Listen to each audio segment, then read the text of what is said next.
बिस्मिल्लाहिर्रहमानिर्रहीम। आज हम देखते हैं फिगर ऑफ स्पीच में से कुछ फिगर ऑफ स्पीच को देखेंगे, डिस्कस करेंगे। तो उन्हीं में से मैंने यहाँ पे आपके सामने पहला लिखा है पन। तो देखते हैं पन क्या होता है। A joke about words that sound alike but they have different meanings. कि पन जो है हमारे पास, ये ऐसे अल्फाज होते हैं जो कि क्या होते हैं, जोक होते हैं दैट साउंड अलाइक, जिनकी आवाज़ क्या होती है, जोक की तरह की होती है, but they have different meanings, लेकिन उनके जो मीनिंग्स होते हैं वो मुख्तलिफ होते हैं।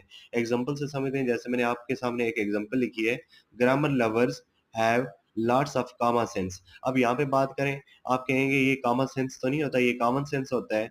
तो यहाँ पे ये जो कॉमा यूज हो रहा है, ये जोक फॉर्म में आया है आपके सामने।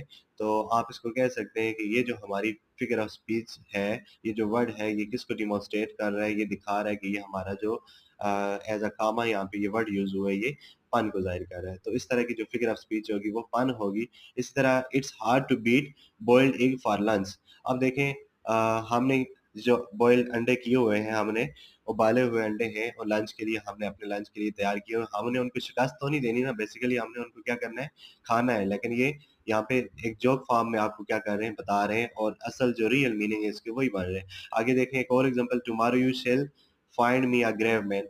तो इस तरह की जो तमाम के तमाम वर्ड्स हैं जो जोक फॉर्म में हो, और वो हमें क्या रहे हो, साउंड उनकी साउंड लाइक जोक, उनकी जो साउंड है वो जोक की तरह हो, बट उनके जो मीनिंग्स हैं वो क्या होने चाहिए, मुख्तलिफ होने चाहिए। जैसे देखिए यहाँ पे बीट से मुराद क्या है, बीट से मुराद यहाँ पे यानी कि शिकस्त तो नहीं दे रहे, इसका मतलब एक ये भी है, लेकिन यहाँ पे आप ये कहना चाहते हैं कि यहाँ पे आपने क्या करना है, बॉयल्स किए हुए अंडों को अपने लंच के लिए क्या करना है, खाना है, तैयार करना है।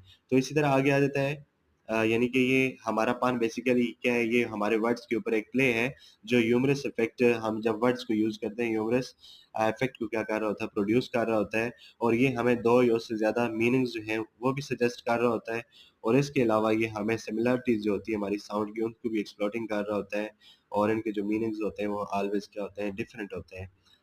तो आगे हमारे पास दूसरा आ जाता है फिगर ऑफ स्पीच में से ओनोमेटोफिया।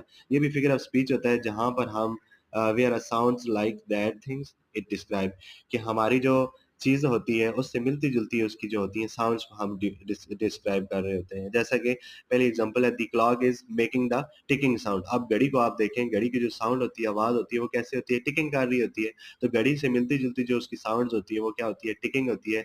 तो यहाँ पे ये जो वर्ड टिकिंग यूज़ हुआ है इस स्टेटमेंट के अंदर, इस ये किसको डिमॉन्स्ट्रेट कर रहा है, ये फिगर ऑफ स्पीच के अंदर एनोमोटिव को डिमॉन्स्ट्रेट करता है। इस तरह आगे एक दूसरी